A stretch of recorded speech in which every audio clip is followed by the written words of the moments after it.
I spent months preparing for my daughter's wedding, not as a guest, not even as the mother of the bride, but as the person quietly holding everything together behind the scenes. From the outside, it probably looked like she had the perfect wedding. Beautiful venue, elegant decorations, smiling guests. But what nobody saw was me. The one who paid for most of it. The one who stayed up late calculating budgets. The one who said, "Don't worry, I'll handle it." Every time something went wrong, because that's what I had always done. I handled things, I fixed problems, I made sure everyone else looked happy, even if it meant disappearing in the process. When my daughter first told me she was getting married, I was overjoyed. I remember hugging her tightly, imagining the big day. I thought I would be standing beside her, helping her get ready, maybe even holding her hand before she walked down the aisle. But slowly, things started changing. At first it was small. "Mom, we're keeping it simple. Mom, don't worry about this. Mom, we've already handled that." Handled. That word kept coming up. Handled without me. I ignored the feeling in my chest. I told myself this was normal. Kids grow up, they become independent, they don't need you the same way anymore.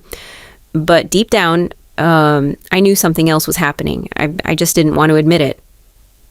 Still, I kept helping, quietly, financially, emotionally. When she said they were short on money for the venue, I transferred the amount without hesitation. When she said the dress was more expensive than expected, I covered the difference. When the catering costs increased, I didn't even ask questions. I just paid. Because I thought, this is what mothers do. The week before the wedding, I bought my dress. A soft blue one, nothing too flashy, just something elegant. Something that would look nice in the photos because I truly believed I would be in those photos. On the wedding day, I woke up early. Earlier than I had in years. I was nervous, excited. I got ready slowly, carefully. I even looked at myself in the mirror longer than usual. Not because I was trying to impress anyone, but because I wanted to feel like I belonged there. When I arrived at the venue, everything looked beautiful, exactly how she had described it. For a moment, I felt proud, like all my effort had been worth it. I walked toward the entrance, smiling slightly, until the wedding coordinator stopped me. "Hi, can I help you?" "Yes," I said politely. "I'm the bride's mother." She checked her list. Once, then again. Her expression changed. "I'm sorry, but I don't see your name here." I felt a strange silence inside my chest. "That's not possible," I said gently. "There must be a mistake." She shook her head. "I can double check, but, you're not on the guest list." Not on the guest list. The words didn't feel real. I stood there, holding my purse, trying to process what was happening. Guests were walking past me, laughing, talking, entering the wedding I helped create. While I stood outside, I called my daughter. My hands were slightly shaking. She picked up after a few rings. "Mom, I'm at the venue," I said softly. "They're saying my name isn't on the list." There was a pause, a long pause. Then she said something I will never forget. "Yeah, about that. We had to make some cuts. It was getting too crowded. Too crowded. I couldn't breathe properly for a moment." "I'm your mother," I said quietly. "I know," she replied, "but we had to prioritize." Prioritize. I almost laughed, but no sound came out because suddenly everything became clear. I wasn't forgotten. I was removed. I was convenient when they needed support, but unnecessary when it came to being seen. "I understand," I said. And I meant it. Not in the way she thought, but in a deeper, colder way. I understood my place in her life, and it wasn't where I thought it was. I hung up the phone. The coordinator was still standing there, looking uncomfortable. "I'm sorry," she said. "It's not your fault," I replied calmly. And then I turned around and walked away. No scene, no tears, no begging, just, silence. That night I didn't cry, which surprised me, because I thought I would.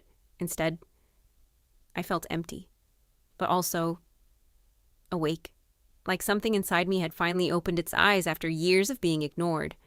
The next few days were quiet. Too quiet. No calls, no messages, nothing. Then, exactly 1 week later, my phone rang. It was my daughter. Her voice was different, less confident. "Mom, we need to talk." "Of course. Now we need to talk." "What is it?" I asked calmly. "We're having some financial issues," she said quickly. "The wedding cost more than, expected, and we're a bit behind on payments." I stayed silent, listening. "We were hoping you could help us just until we recover." There it was. The real reason. Not apology, not regret. Need. "I see," I said. "Mom, please," she added, we're really stressed." I thought about everything. The dress I never wore properly. The seat that never existed. The years of support. The moment I stood outside like a stranger. And then I said something I had never said before. "No." Silence. "What?" she said, almost shocked. "No," I repeated calmly. "I can't help you." "But why?" she asked. "You always help us?" "Always." "Yes, that was the problem." "I think it's time you handle things yourselves," I replied. Her tone changed. "You're being unfair." "Unfair." I almost smiled. "Am I?" I said quietly. "Or am I just no longer convenient?" She didn't answer. Because deep down, she knew. "I supported you when you needed me," I continued, "but I wasn't important enough to be present on your wedding day."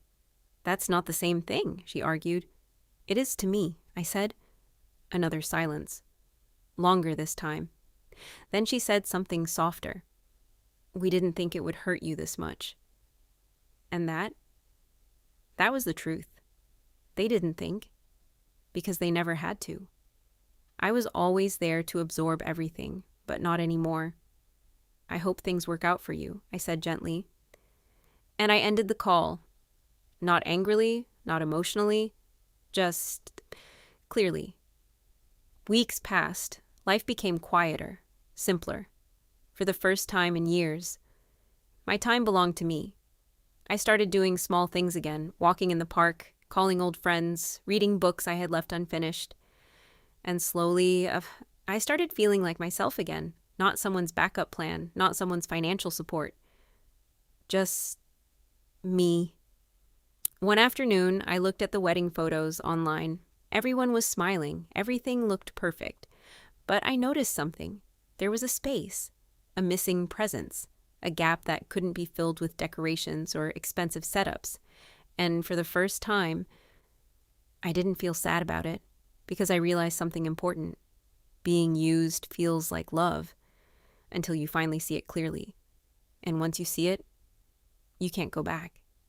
I was never part of that wedding, not truly.